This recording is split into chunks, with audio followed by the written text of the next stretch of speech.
So these California wildfires and the fires that have been surrounding all of Nevada. I mean, we've got a couple of fires here, but nothing like the rest of the world, apparently. California has like 14 alone going. What, 20? 20 now? Yeah. Wow. I mean, it's crazy. And anyway, so we're going to be talking about that today on Black Lotus. We're going to be talking about the fires and the damage that has been caused and the possible conspiracy behind the entire thing. So coming up.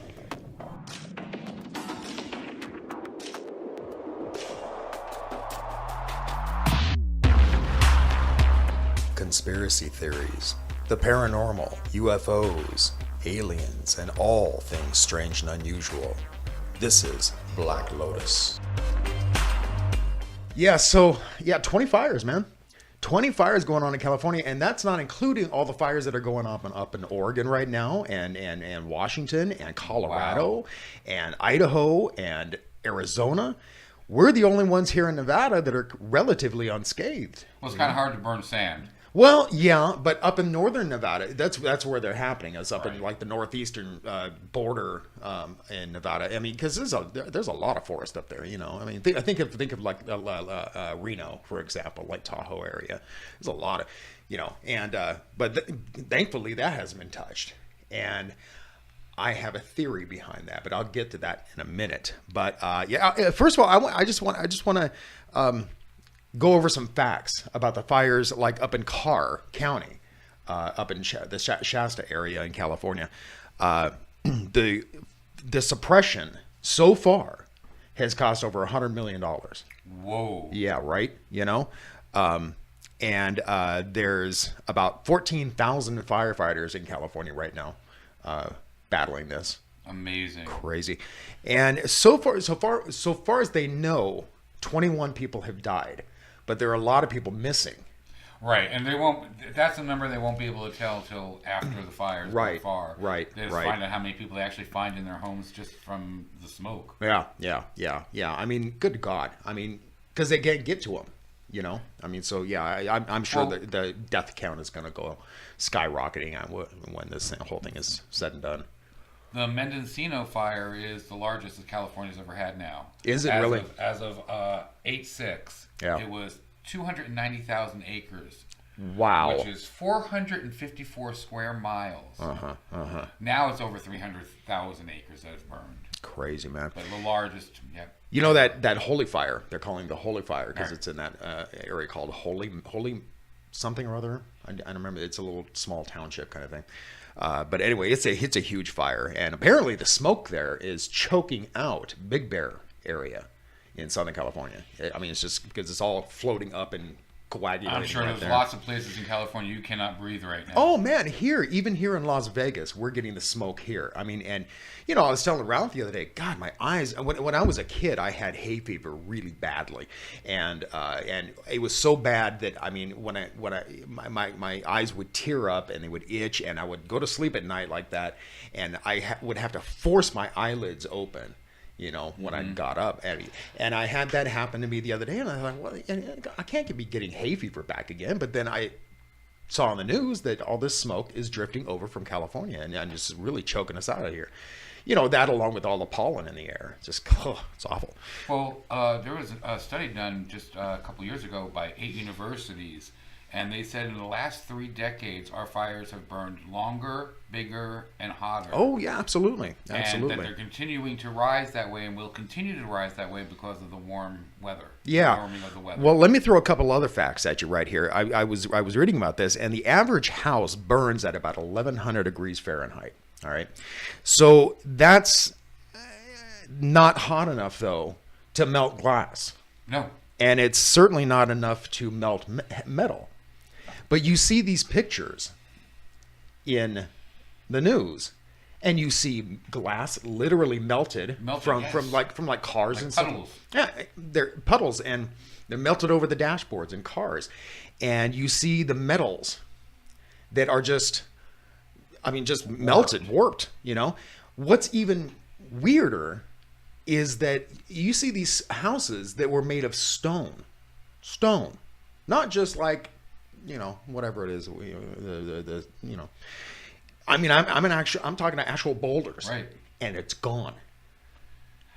Not even bathtubs and Yeah. sinks and things like that a lot of times normally survive a fire. Everything is pure ash. But what about the trees that are sitting next to the buildings that are still Perfectly have some fine. greening on them? Yeah, yeah. I mean, some of them have them scarring and stuff, but they still have green on them. There shouldn't be. I saw the picture where there's rows of houses before and after, and the rows of houses are gone, and all the rows of trees though that are still there almost match the before picture almost perfectly. Absolutely. Yeah. But yeah, I mean, we were talking about glass, and glass burns. It has to be at least 2,600 degrees, between 2,600 and 2,900 degrees Fahrenheit. And normal fires don't burn generally that hot. And so what they're thinking is that the theory is that this is being caused by the government. And what they're doing is they're taking, recently we were talking about chemtrails. And they're spraying chemtrails in the air. One of the things they're spraying is aluminum oxide. And aluminum oxide burns up to 3,600 degrees Fahrenheit. So if that's the case, I mean, it makes sense, and aluminum oxide wouldn't stay in the air like some of these other chemicals. It would settle. What's is up must come down, Okay, but why aren't the trees burning then? Well, and that's just it. And so what happens is that, it doesn't burn when it lands. And so what's happening is they're thinking, apparently, that they're using laser beams to start intentional fires in intentional places. Well, one question I've been having trouble finding any information about is what their theory is why they're burning these areas and so much of California out. Well, there's a couple of theories that I found out about this. You remember recently when Trump finally addressed the situation in California. And, all the people that have died, all the people that are missing, all the homes that people have lost, their entire lives are in total upheaval. All these, what did I say, 14,000 firefighters out there bravely fighting this crap. Does he mention a word about it? No. The first thing he mentions is he attacks California's EPA, their environmental protection. And because they're probably the strictest in the nation where it comes to environmentalism. And, so what does he do? He attacks their environmentalism, And so I think that may hold some water. Well, pardon the pun, but it might hold some water. But I think this makes more sense, this other theory. This other theory is that they're trying to corral people in rural areas into denser populations in the cities, because that way they're easier to control. Now that makes a little more sense. Yeah, I think that has teeth. It really does, because we're always sitting here talking about population control and the Georgia Guidestones and how they're gonna remove a good portion of the population. Well, what easier way to do that than to get them in it's like fishing in a bucket. So yeah. Well, you were talking about the lasers before, and one of the theories that I saw of how they're doing it didn't even involve them having to do any chemtrails. It talks about the Athena program. Yeah, what is? I didn't see anything about that. What is that? And they started working that back in like '74, and basically what it is, it's a giant laser beam. Okay. And it basically disintegrates things. What it does is they have 192 laser beams, the way this thing works, and they all fire at the same time through this tube and condense and all hit this hydrogen pellet at one time. Oh, okay. Now the hydrogen pellet, of course, bursts into flames. It burns at 800 million degrees. Oh my God. Okay. Initially. Right. Well, the force of this is the same force and heat as the inside of the sun. Wow. Okay. Wow. It creates by doing this, it creates 500 terawatts of power. Now, a terawatt of power is 1 trillion watts. So that's 500 trillion watts of power. Jeez. That it explodes in 2 billionths of a second. Unreal. Wow. So that to me, that does explain why houses would look like that and nothing would be burned around it. It just goes whoosh, it's gone. Yeah. It's really weird how now I understand, how fire patterns work. Sometimes, it cuts a path through a certain area and then leaves the other, the neighboring area totally unscathed. However, you see these overhead photographs from like up in Reading, and you've got one spot, one neighborhood that's totally devastated. This one isn't. Right. This one isn't. This one is.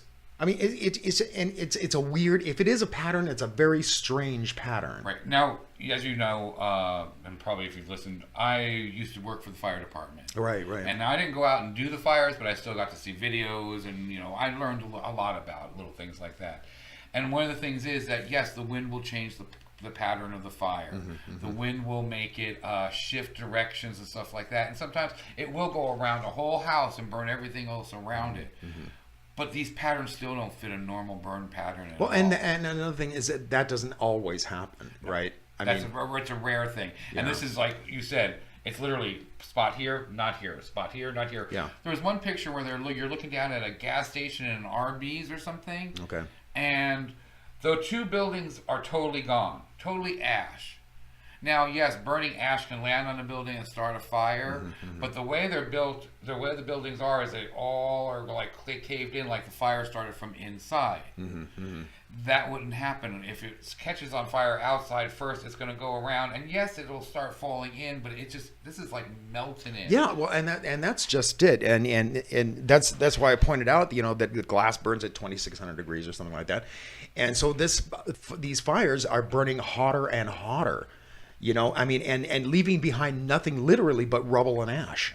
I mean, and not much rubble. Most house fires you'll see the structure still standing. I mean, it'll be charred, but it's still there. Not with this. I mean, I'm sure you've seen a burnt out house that had a fireplace in it, and the fireplace is still standing. Not with these fires. Yeah. It's all gone. Yeah, there's a couple of places where the fireplaces still stood, but very rare. Yeah. And everything, like I said, the porcelain tubs, everything gone. It's crazy, man. Now, another theory too is microwave. That they were microwaving energy and using direct energy that way, using drones and things like that. Okay. I saw a video, and I'll tell you, I looked for it for 2 days now when we were going to do this, because I saw it like a week or so ago, where this drone flies up and it releases this laser, and the grass and everything just literally explode. It was an amazing amount of force. Well, being as a lot of these fires are in California, I think it's interesting that I don't remember what institute it was, but they developed, I think it was just last year, they developed the hottest laser beam ever known. So, yeah, I think that's interesting that happened in California. Right. But, yeah, it may have nothing to do with it at all. I just thought it was kind of interesting, One of the other things I keep seeing, too, is about this tree that's burning from the inside out. I don't know if you saw about that. Yeah. And that one I personally debunked myself, I think. Well, yeah, I saw an explanation, and it makes sense that they're generally dead trees, or they're trees where animals have burrowed inside of them, and so it's not. I think that explanation makes sense. Well, what happens is living in Maine, we used to do these all the time. They're called Swedish stoves. What you do is you get a chunk of a full trunk.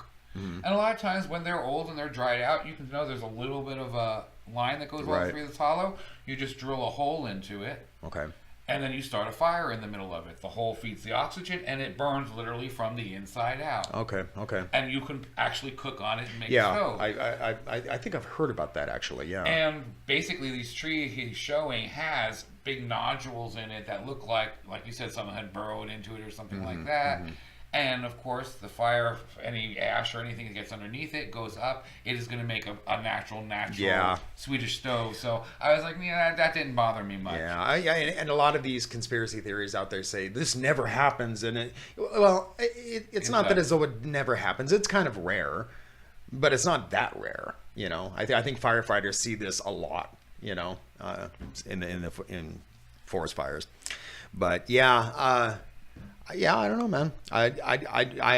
When I first heard about this, I heard about it from my brother-in-law, and he's kind of a conspiracy theorist. And I kind of went, oh, I don't know, man. Why would they do it? And so he was like, well, think whatever you want, And so I started looking into it. I don't know, man. I'm kind of convinced. Because it would make, like I said, that theory that they're trying to corral people away from rural areas. that makes sense to me. That it does really make does. sense. You know, the whole theory of that you're trying to get rid of population and control it would make a lot more sense to do it when they're all in one little place. Sure, absolutely. You know. I mean, that's why they corral cattle. You know, you can't raise cattle when you just let them wander around. You know, and it's harder to slaughter them. You know? Well, this whole thing was already predicted. I heard something about that. What was RoboCop. It? Oh no! I heard something else, but yeah. Huh. You heard something else about it being predicted. Oh, I didn't hear that. Yeah. This was like predicted, like you said, back in the early 70s. They were predicting that conspiracy theorists were predicting this would eventually happen. That they would cause natural disasters to make people move into the cities. Oh, yeah. That has been a theory for a while. We've talked about that, I think, on another show. Yeah. What about this RoboCop thing? What was that? Okay, if you guys remember, in the plot of RoboCop, actually laser beams start fires in California. Some of the exact locations that the fires are burning right now, like Santa Barbara and stuff like that. Oh, really? Because they are testing out a weapon, and it malfunctions during the test, and the laser beams come down and start California on fire. Who knows? You know, I mean, movies have predicted stuff before. Well, you know? RoboCop, they also predicted that a robot was going to be a cop, and we And now look what we're have having now, right? robot cops. Yeah, is it San Francisco? We have some. Yeah. No, I'm thinking of one that is in Dubai. I want to say it's in Dubai. I think so. I think you're right. And yeah, but yeah. Dubai's usually ahead of some weird stuff like that. Yeah. But you know, they're saying though that this fire season lasting the way it is, I mean, and as large as it is, this is going to become the new normal. You know, I mean, that's a scary thought. It really is. It really is. I mean, and God, I feel so bad for the people that lost their homes. I mean, they're probably insured, granted. You can't replace all the stuff, though, that you've lost. You can't. You know, I mean, but even then, you know, the insurance is only going to cover so much. You know, I mean, and so what are these people going to do now? I mean, and this is not just one or two houses at this point. This is a lot of people. Oh my God! Displaced. Yeah, thousands and thousands and thousands of people. Actually, you know, it's crazy. I mean, and you know, I mean, like I said, these fires are going out all around us, you know, from California to Oregon to Idaho to Colorado, you know, Arizona. I mean, it's and I think we're going to see. I think they're right. I think this is going to become the new normal. We're going to see more and more longer lasting fire seasons, you know. So every year, but yeah, I don't know, man. But what do you do about it? I mean, I heard insurance. Yeah, I mean, I heard one guy say, well, you can take these theories to your local fire department, to the fire chief. Well, and first of all, the fire chief is probably going to look at you like you're an idiot, you know, conspiracy nut kind of thing. And secondly, what is he going to do about it? He's there to battle the fires. That's all he's there to do. You know, I mean, and he can give you warnings and such about, you know, how you can avoid starting a fire. But I mean, aside from that, what are you going to do? So I mean, fire chiefs don't have that much power. No, they really don't. Especially when they don't have very much brain power. Trust me. Well, some of them anyway. Yeah. Oh yeah, I didn't mean that at all. I meant I'm speaking from experience from the one I worked on. Yeah. Well, anyway. So speaking of fires, I'm going to barbecue tonight, so we got to get out of here. Yeah. So, everybody, say a prayer. Yeah, please send good vibes for all the people in California and all the firefighters who are helping us out and trying to stop it. Yep, absolutely. So, anyway, until next time, keep thinking and question everything. Hey, don't forget to like and subscribe and click that little bell so you can get a reminder every time we upload a new episode.